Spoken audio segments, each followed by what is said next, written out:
Hello friends, welcome to Indian study पर आपका स्वागत है। दोस्तों, आज की इस वीडियो में हम आप लोगों के लिए हिंदी के 50 इंपॉर्टेंट क्वेश्चंस लेकर के आए हैं जो कि आपके आने वाले exams, UP BEd entrance exams, UPSI, UP Lekhpal और उत्तर प्रदेश की सभी ऐसी वैकेंसियां जो कि आपके एग्जाम्स में हिंदी पूछी जाती हैं, तो उन सभी एग्जाम्स के लिए ये जो आपका लेसन है या ये जो आपका वीडियो है वो इम्पोर्टेंट होगा। तो चलते हैं पहले क्वेश्चंस की तरफ, लेकिन उससे पहले दोस्तों आप लोगों को एक बात बता दूं। अगर आप घर बैठे यूपी पीसीएस की तैयारी करना चाहते हैं, प्री और मेंस दोनों ही एग्जाम्स के लिए, तो डिस्क्रिप्शन में एक लिंक दिया है, वहां पर जाके जरूर से आप लोग चेक कर लीजिएगा। ठीक है। वहां पर आपको यूपी पीसीएस के कोर्स में एनरोल करने के लिए 10% का अगर आप डिस्काउंट चाहते हैं तो यूपी एग्जाम्स लिख दीजिएगा, यूपी एग्जाम्स 10। ये आपका रेफरल कोड है, यहाँ से आपको 10% का डिस्काउंट मिल जाएगा। ठीक है। और जो भी आपकी कोई क्वेरी या कोई कंफ्यूजन हो तो मेरे से कमेंट बॉक्स में जरूर से पूछ लिएगा। चलिए दोस्तों, स्टार्ट करते हैं और देख लेते हैं पहला क्वेश्चन। पहला क्वेश्चन दोस्तों आपके सामने कि पहचान का तत्सम शब्द क्या है। तो दोस्तों अगर हम बात करें पहचान की, कि पहचान का तत्सम शब्द क्या हो जाएगा, ये क्वेश्चन सारे क्वेश्चन इंपॉर्टेंट हैं। तो पहचान का तत्सम शब्द हो जाएगा आपका प्रत्विज्ञान, यानी कि पहला ऑप्शन आपका बिल्कुल करेक्ट हो जाएगा। प्रभुत्व का तद्भव आपको बताना है, यानी कि प्रभुत्व जो है वो एक तत्सम शब्द है, इसका तद्भव रूप आपको बताना है। तो प्रभुत्व का तद्भव रूप क्या हो जाएगा? सही आंसर हो जाएगा पहुंच। जी हाँ दोस्तों, पहुंच जो है ये प्रभुत्व का तत्सम रूप होता है, यानी कि इस क्वेश्चन का दूसरा ऑप्शन आपका बिल्कुल करेक्ट है। प्रभुत्व तत्सम है और पहुंच जो है वो तद्भव है। नेक्स्ट क्वेश्चन, बहनोई का तत्सम शब्द बताओ। ये क्वेश्चन एक बार हो चुका। बहनोई का तत्सम शब्द आपको बताना है। तो बहनोई का तत्सम शब्द होगा भगनीपति, यानी कि इस क्वेश्चन का तीसरा ऑप्शन आपका बिल्कुल करेक्ट है। कौन सा? तीसरा ऑप्शन। वृश्चिक शब्द का तद्भव रूप क्या होगा? वृश्चिक शब्द का तद्भव रूप क्या होगा, यानी कि वृश्चिक जो है वो एक तत्सम है। तो आपका सही आंसर हो जाएगा बिच्छू। जी हाँ दोस्तों, वृश्चिक शब्द का तद्भव रूप होगा बिच्छू। पहला ऑप्शन करेक्ट है। नेक्स्ट क्वेश्चन, निम्नलिखित में से कौन सही नहीं है? चार ऑप्शंस आपके सामने दिए हैं और एक ऑप्शन जो है वो गलत है, तो वही ऑप्शंस आपको बताना है। तो पहला ही ऑप्शंस बिल्कुल करेक्ट हो जाएगा कि अव्यय और क्रिया विशेषण में कोई अंतर नहीं होता। गलत है, बहुत अंतर होता है। वह लाचार है क्योंकि वह विकलांग है, इस वाक्य में कौन सा वह है, जल्दी बता दीजिए। वह लाचार है क्योंकि वह विकलांग है, इस वाक्य में कौन सा अवय है? तो सही आंसर हो जाएगा कारणवाचक अवय, यानी कि इस क्वेश्चन का दूसरा ऑप्शन बिल्कुल करेक्ट है। निम्नलिखित में से किस वाक्य में क्रिया विशेषण का प्रयोग नहीं है? Question number 57। निम्नलिखित में से किस वाक्य में क्रिया विशेषण का प्रयोग नहीं हुआ है? तो सही आंसर हो जाएगा आम मीठा है, यानी कि इस क्वेश्चन का पहला ऑप्शन तीसरा ऑप्शन आपका बिल्कुल करेक्ट हो जाएगा। नेक्स्ट क्वेश्चन, जिस शब्द से क्रिया के होने का समय निर्धारित हो उसे क्या कहते हैं? जिस शब्द से क्रिया के होने का समय निर्धारित हो उसे क्या कहते हैं? तो उसे कहते हैं हम काल। क्या कहते हैं दोस्तों? काल। दूसरा ऑप्शन करेक्ट। निम्नलिखित में से किस वाक्य में क्रिया विशेषण का अशुद्ध प्रयोग हुआ है? जल्दी बता दीजिए। निम्नलिखित में से किस वाक्य में क्रिया विशेषण का अशुद्ध प्रयोग हुआ है? Question number 59। तो सही आंसर हो जाएगा वह चुपचाप से चला गया, यानी कि दूसरा ऑप्शन आपका बिल्कुल करेक्ट है। कौन सा? दूसरा ऑप्शन आपका बिल्कुल करेक्ट है। नेक्स्ट क्वेश्चन से आपको किस वाक्य में क्रिया विशेषण का प्रयोग नहीं है? किस वाक्य में क्रिया विशेषण का प्रयोग नहीं है? Question number 60। तो सही आंसर हो जाएगा पहला ऑप्शन राम जाता है। पहला ऑप्शन आपका बिल्कुल करेक्ट हो जाएगा। कौन सा? पहला ऑप्शन। नेक्स्ट क्वेश्चन दोस्तों आपके सामने है कि निम्नलिखित में से किस वाक्य में क्रिया विशेषण अशुद्ध रूप से प्रयुक्त हुआ है? तो आपका सही आंसर हो जाएगा मानसिक दास्ता सदा काल से चली आ रही है, यहाँ पर क्रिया विशेषण अशुद्ध रूप में प्रयोग हुआ है। नेक्स्ट क्वेश्चन, संस्कार का सही संधि विच्छेद आपको बताना है, और यह क्वेश्चन एक बार और हो चुका है। तो संस्कार का सही संधि विच्छेद क्या हो जाएगा? आपका सही आंसर हो जाएगा सम प्लस कार, यानी कि इस क्वेश्चन का दूसरा ऑप्शन आपका बिल्कुल करेक्ट है। नेक्स्ट क्वेश्चन, उद्गम में प्रयुक्त उपसर्ग कौन सा है? उद्गम में प्रयुक्त उपसर्ग, तो उद्गम में प्रयुक्त उपसर्ग है उत उपसर्ग। कौन सा? उत उपसर्ग, यानी कि इस क्वेश्चन का दूसरा ऑप्शन आपका बिल्कुल करेक्ट है। संस्करण में प्रयुक्त उपसर्ग, उपसर्ग किसी भी शब्द के आगे लगे होते हैं जबकि प्रत्यय पीछे लगे होते हैं, ये भी आपको पता होना चाहिए। संस्करण में प्रयुक्त उपसर्ग कौन सा है?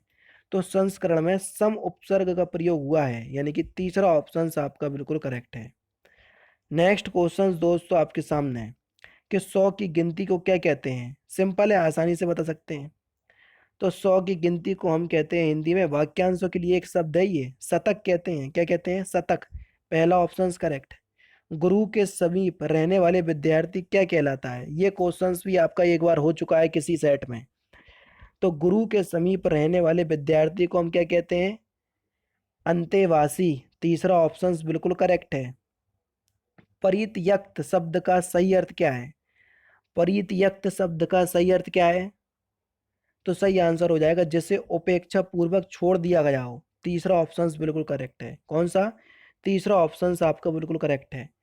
रेस्तरा किस भाषा का शब्द है? अगर इसे इंग्लिश में पढ़ेंगे तो रेस्टोरेंट पढ़ा जाता है, आप सभी लोग जानते हैं। तो रेस्तरा जो है ये एक किस भाषा का शब्द है? फ्रांसीसी भाषा का शब्द है, यानी कि दूसरा ऑप्शन बिल्कुल करेक्ट है। समझ रहे हैं ना? दूसरा ऑप्शन बिल्कुल करेक्ट है। नेक्स्ट क्वेश्चन, निम्नलिखित में से कौन सा शब्द उपसर्ग रहित है, यानी कि जिसमें उपसर्ग नहीं है और उपसर्ग किसी भी शब्द के आगे लगाए जाते हैं? तो उपसर्ग रहित शब्द कौन सा है? बृहत्तर, ये जो है वो एक उपसर्ग रहित शब्द है। चौथा ऑप्शन बिल्कुल करेक्ट है। लिप्सा शब्द में कौन सा प्रत्यय है और प्रत्यय किसी भी शब्द के पीछे लगाए जाते हैं? तो लिप्सा शब्द में सा प्रत्यय है, यानी कि इस क्वेश्चन का दूसरा ऑप्शन बिल्कुल करेक्ट है। नेक्स्ट क्वेश्चन दोस्तों आपके सामने कि अंगूठा दिखाना मुहावरे का सही अर्थ क्या है? बहुत सिंपल इडियम से आराम से बता सकते हैं। अंगूठा दिखाना मुहावरे का सही अर्थ है धोखा देना, यानी कि पहला ऑप्शन बिल्कुल करेक्ट है। कौन सा? पहला ऑप्शन बिल्कुल करेक्ट है। गोबर गणेश होना, इस मुहावरे का सही अर्थ क्या है? गोबर गणेश होना इस मुहावरे का सही अर्थ है बेवकूफ होना, यानी कि दूसरा ऑप्शन बिल्कुल करेक्ट है। कौन सा? दूसरा ऑप्शन आपका बिल्कुल करेक्ट है। अन्य जल में कौन सा समास है? Important question, question number 73। अन्य जल में कौन सा समास है? तो अन्य जल में आपका द्वंद्व समास है। कौन सा? द्वंद्व समास। चौथा ऑप्शन आपका बिल्कुल करेक्ट है। अन्य जल में द्वंद्व समास है। नेक्स्ट क्वेश्चन 74, नीचे दिए गए शब्द समूह के लिए सही शब्द का चयन कीजिए। जिसकी पत्नी मर गई हो, वाक्यांशों के लिए एक शब्द क्या होगा? तो जिसकी पत्नी मर गई हो, वाक्यांशों के लिए एक शब्द क्या होगा? विधुर। क्या होगा? विधुर, यानी कि तीसरा ऑप्शन बिल्कुल करेक्ट है। नेक्स्ट क्वेश्चन दोस्तों आपके सामने कि जो किसी धर्म या व्यक्ति में आस्था ना रखे, वाक्यांश के लिए एक शब्द है ये भी। तो जो किसी धर्म या व्यक्ति में आस्था ना रखे, तो सही आंसर हो जाएगा नास्तिक। चौथा ऑप्शन करेक्ट। कौन सा? चौथा ऑप्शन बिल्कुल करेक्ट है। नेक्स्ट क्वेश्चन, किए गए एहसानों को जानने समझने व मानने वाला, किए गए एहसानों को जानने समझने व मानने वाले के लिए एक शब्द क्या होगा? तो सही आंसर हो जाएगा आपका कृतज्ञ, यानी कि इस क्वेश्चन का दूसरा ऑप्शन बिल्कुल करेक्ट है। कौन सा? दूसरा ऑप्शन। पतित का पर्यायवाची शब्द क्या है? पतित का पर्यायवाची, पतित का पर्यायवाची शब्द हो जाएगा अधोगामी, यानी कि पहला ऑप्शन बिल्कुल करेक्ट है। पतित का पर्यायवाची शब्द क्या होगा? अधोगामी। नेक्स्ट क्वेश्चन से आपका कि हौसले का विलोम शब्द क्या होगा? हौसले का विलोम शब्द क्या होगा? Question number 78। तो हौसले का विलोम शब्द हो जाएगा हताशा, यानी कि इस क्वेश्चन का पहला ऑप्शन बिल्कुल करेक्ट है। नेक्स्ट क्वेश्चन आपके सामने, जो बांटा ना जा सके के लिए एक शब्द क्या होगा? वाक्यांशों के लिए एक शब्द। यहाँ पर मैं थोड़ा जूम आउट कर लेता हूँ क्योंकि चौथा ऑप्शन आपको नहीं दिख रहा। जो बांटा ना जा सके, वाक्यांशों के लिए एक शब्द, तो जो बांटा ना जा सके उसको बोलेंगे हम अभाज्य। चौथा ऑप्शन बिल्कुल करेक्ट है। दुकाल का उपसर्ग, उपसर्ग अभी हाल ही मैंने आपको कई बार बता चुका हूँ किसी भी शब्द के आगे लगाए जाते हैं, तो दुकाल का उपसर्ग आपको बताना है। तो दु काल में दु उपसर्ग होगा। कौन सा? दु उपसर्ग होगा। तीसरा ऑप्शन बिल्कुल करेक्ट है। कौन सा दोस्तों? तीसरा ऑप्शन बिल्कुल करेक्ट है। क्षत्रिय में कौन सा प्रत्यय यूज हुआ है? जल्दी बताइए, क्षत्रिय में कौन सा प्रत्यय यूज हुआ है? जल्दी बताइए, क्वेश्चन नंबर 81। तो क्षत्रिय में कौन सा प्रत्यय यूज हुआ है? ये प्रत्यय, यानी कि पहला ऑप्शन बिल्कुल करेक्ट है। क्षत्रिय में कौन सा प्रत्यय यूज हुआ है? ये प्रत्यय, पहला ऑप्शन बिल्कुल करेक्ट है। निर्जन का संधि विच्छेद बताइए कि निर्जन का सही संधि विच्छेद क्या होगा? तो निर्जन का सही संधि विच्छेद हो जाएगा नी प्लस जन, और यहाँ पर आपकी विसर्ग संधि होगी। कौन सी दोस्तों? विसर्ग संधि होगी। निर्जन का सही संधि विच्छेद होगा नी प्लस जन। नेक्स्ट क्वेश्चन दोस्तों आपके सामने कि अंधे की लकड़ी का अर्थ क्या है? ये आपका एक मुहावरा है, इसका आपको अर्थ बताना है। अंधे की लकड़ी बहुत सिंपल है, एकमात्र सहारा। दूसरा ऑप्शन बिल्कुल करेक्ट है। समझ रहे? आज मोस्टली हिंदी जो है आपको थोड़ी सरल है। मोस्टली मैं उम्मीद करता हूँ कि 50 में से 45 नंबर अप्रोक्सीमेट सभी के सही निकलेंगे, उम्मीद करता हूँ मैं। ठीक है, तो आप सभी लोग जरूर से बताइए कमेंट में। चकवा नैना मुहावरे का सही अर्थ क्या है? तो चकमा देना मुहावरे का सही अर्थ है ठगना। तीसरा ऑप्शन बिल्कुल करेक्ट है। नेक्स्ट क्वेश्चन, एक पंथ दो काज कहावत का अर्थ क्या है? एक पंथ दो काज आम बोलचाल की भाषा में आप कई बार यूज करते होगे इस कहावत को। तो सही आंसर है आपका एक साथ दो काम होना। दूसरा ऑप्शन बिल्कुल करेक्ट है। दोनों हाथ में लड्डू मुहावरे का सही अर्थ क्या है? तो दोनों हाथ में लड्डू होना मुहावरे का सही अर्थ है दो तरफा लाभ। तीसरा ऑप्शन बिल्कुल करेक्ट है। कौन सा दोस्तों? तीसरा ऑप्शन आपका बिल्कुल करेक्ट है। क्वेश्चन नंबर 87, समानांतर शब्द का संधि विच्छेद बताइए। समानांतर शब्द का सही संधि विच्छेद आपको बताना है। तो समानांतर शब्द का सही संधि विच्छेद होगा समान प्लस अंतर, यानी कि इस क्वेश्चन का दूसरा ऑप्शन आपका बिल्कुल करेक्ट है। दानवीर कौन सा समास है? यानी कि दानवीर शब्द में कौन सा समास है? दानवीर शब्द में, ठीक है, दान में वीर, या जो दान देने वाला होता है, ज्यादा दान देने वाला, उसको बोलेंगे दानवीर। तो यहाँ पर होगा आपका तत्पुरुष समास, दान में वीर। माँ कारक में कारक चिन्ह का यूज हो रहा है, तो इसलिए यहाँ पर तत्पुरुष समास। सीमा पर फिलिंदा ब्लैंक्स तैनात हैं, कौन? सीमा पे कौन तैनात होती है? जल्दी बता दो। सीमा पर सेना तैनात है। पहला ऑप्शन बिल्कुल करेक्ट, बिल्कुल सिंपल क्वेश्चन था। निम्नलिखित में से शुद्ध शब्द आपको बताना है। आयोजित किस प्रकार से लिखा जाता है? जल्दी बताओ। तो आपका सही आंसर हो जाएगा सी ऑप्शन बिल्कुल करेक्ट है, आयोजित इस प्रकार से लिखा जाता है। तीसरा ऑप्शन बिल्कुल करेक्ट। विनम्र का पर्यायवाची शब्द क्या होगा? विनम्र का पर्यायवाची शब्द क्या होगा? तो विनम्र का पर्यायवाची शब्द होगा सुशील। क्या? सुशील जो है वो विनम्र का पर्यायवाची शब्द होगा। दूसरा ऑप्शन बिल्कुल करेक्ट। वृक्षों के बड़े समूह को क्या कहते हैं?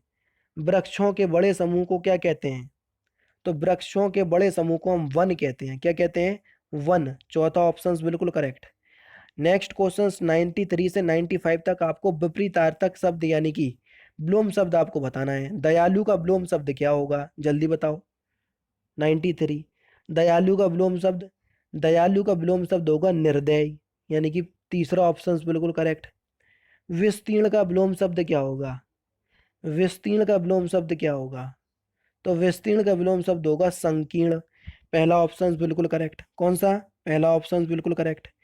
विकसित का विलोम शब्द क्या होगा? 95, विकसित का विलोम शब्द क्या होगा? सही आंसर हो जाएगा अविकसित। पहला ऑप्शन बिल्कुल करेक्ट। कौन सा? पहला ऑप्शन बिल्कुल करेक्ट। शुद्ध शब्द का चयन करना है। देख लीजिए कलेश पर किस प्रकार से लिखा जाता है। चारों ही ऑप्शंस में आपका कलेश लिखा है, लेकिन शुद्ध आपको बताना है। तो कलेश आपका इस प्रकार से लिखा जाता है। दूसरा ऑप्शन बिल्कुल करेक्ट। आलसी व्यक्ति जीवन में कभी भी सफल नहीं होते हैं, इस वाक्य में कौन सा विशेष है? विशेष जो है वो क्या है? आलसी व्यक्ति जीवन में कभी सफल नहीं होते, तो इस वाक्य में व्यक्ति विशेष है, यानी कि इस क्वेश्चन का दूसरा ऑप्शन करेक्ट। लक्ष्मण का पर्यायवाची निम्नलिखित में से कौन सा नहीं है? लक्ष्मण का पर्यायवाची सौमित्र, लखन और रामानुज ये सभी तो हैं। बलभद्र ये नहीं है लक्ष्मण का पर्यायवाची, यानी कि चौथा ऑप्शन बिल्कुल करेक्ट। नेक्स्ट क्वेश्चंस के जल में चलने फिरने वाले के लिए एक शब्द क्या होगा? तो जल में चलने फिरने वाले के लिए एक शब्द क्या हो जाएगा? जल्दी बताओ। जलचर बोलेंगे उन्हें। क्या बोलेंगे? जलचर, यानी कि दूसरा ऑप्शन बिल्कुल करेक्ट। और लास्ट क्वेश्चन 50वां क्वेश्चन है कि सम्मति का सही संधि विच्छेद। मैं उम्मीद करता हूं कि इस क्वेश्चन का आंसर आप लोग कमेंट बॉक्स में बताएंगे। ठीक है, तो इस क्वेश्चन का आंसर आप लोग कमेंट बॉक्स में बताइएगा।